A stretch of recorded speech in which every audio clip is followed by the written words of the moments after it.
Hi friends, welcome to 5 Minutes Tech YouTube channel. Here is iQOO Z9s 5G smartphone.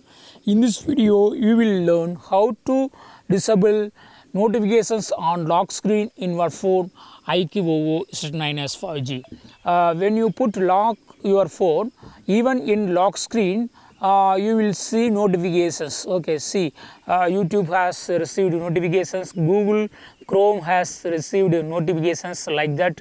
How many notifications you have received, that will be showing as a brief here. Okay, so if you would like to disable this and if you would like to turn off notifications on lock screen, because in lock screen everybody can see how what notifications you have received in a shot.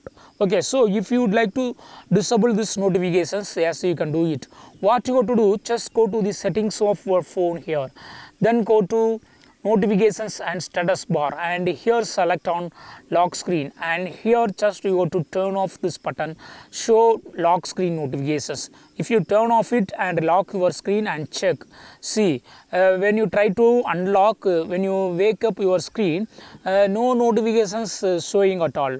So in this way you can disable notifications by to the public, that is, if other people just turn on your phone like this, that is, without logging into your phone, they can easily see what notifications you have received. So for better security, for better privacy, just turn off this lock screen notifications. So in this way you can easily just turn off lock screen notifications. If you would like to really have it, if you don't mind it, just turn on this button so that you will have all notifications in the lock screen itself. See, that's all friends. Thanks for watching. Bye.